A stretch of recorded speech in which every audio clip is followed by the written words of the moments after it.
दिल थाम कर बैठिएगा दोस्तों, क्योंकि आज हम बात करेंगे एक ऐसे अनोखे और रहस्यमयी मंदिर के बारे में जिसके निर्माण में ही दफन है एक ऐसी कहानी जो आपकी रूह कपा देगी। जी हाँ, हम बात कर रहे उड़ीसा के पुरी जिले से लगभग 35 किलोमीटर दूर चंद्रभागा नदी के तट पर स्थित कोणार्क सूर्य मंदिर के बारे में। कहते हैं कि यह मंदिर करीबन 123 सालों से बंद पड़ा हुआ है। आखिर इसके बंद होने के पीछे की कहानी क्या है और ऐसी भी क्या वजह रही होगी जो इस मंदिर को बिना किसी पूजा अर्चना के यूं ही अचानक बंद करना पड़ा। कोणार्क मंदिर अपने अंदर कई रहस्यों को समेटे हुए है, लेकिन सबसे ज्यादा चौंकाने वाली बात है इस मंदिर में स्थापित भगवान सूर्यदेव की मूर्ति के बारे में। बताते हैं कि भारत में ही नहीं बल्कि पूरे विश्व में कोणार्क ही एकलौता ऐसा मंदिर है जिसकी मूर्ति हवा में झूलती रहती थी।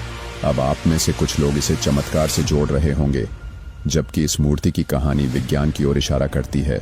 कोणार्क मंदिर की मूर्ति हवा में इसलिए तैरती थी क्योंकि इस मंदिर के शिखर पर करीबन 50 टन का चुंबक लगा हुआ था। लेकिन रहस्य इस बात में छुपा हुआ है कि इतना भारी चुंबक आखिर गया कहां? आखिर इसके पीछे की कहानी क्या है? जब आप इस मंदिर के बाहरी हिस्से को देखेंगे तो आपको इस मंदिर में स्थापित 7 पहिए देखने को मिलते हैं। सबसे चौंकाने वाली बात यह है कि इस मंदिर के पहिए, जो सूर्य और चंद्रमा की गति से संचालित होते थे, एक प्राचीन समय यंत्र की तरह काम करते हैं और आज भी सटीक समय दिखाते हैं। हैरान करने वाली बात तो यह है कि प्राचीन समय में जब इतनी ज्यादा टेक्नोलॉजी भी नहीं थी, आखिर ऐसा अद्भुत निर्माण किया किसने?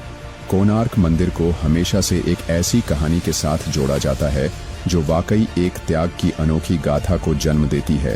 कहते हैं कि एक 12 वर्ष के लड़के ने इस मंदिर के निर्माण में एक ऐसी अहम भूमिका निभाई थी जिसके कारण इस मंदिर को एक नई पहचान मिली।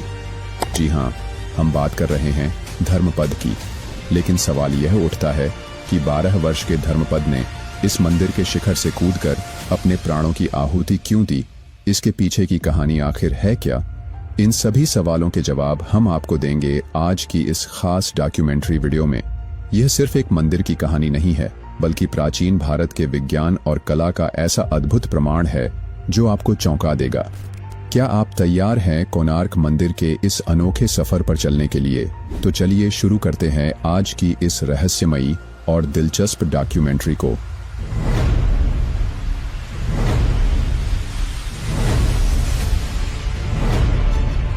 दोस्तों, कोणार्क मंदिर के इन तमाम रहस्यों को जानने से पहले आपको जानना होगा इस मंदिर के निर्माण के बारे में, जिसकी शुरुआत द्वापर युग की एक कथा से होती है।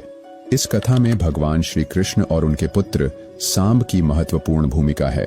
सांब भगवान श्री कृष्ण और जाम्बवंती के पुत्र थे। वह अपनी अद्भुत सुंदरता और आकर्षक व्यक्तित्व के लिए प्रसिद्ध थे, लेकिन यही उनकी सबसे बड़ी कमजोरी भी बन गई। सांब का अहंकार बढ़ने लगा और उन्होंने स्वयं को सबसे श्रेष्ठ मानना शुरू कर दिया। नारद मुनि, जो अक्सर देवताओं और मनुष्यों के बीच संदेशवाहक बनते थे, उन्होंने सांब को उकसाया। नारद ने सांब से कहा,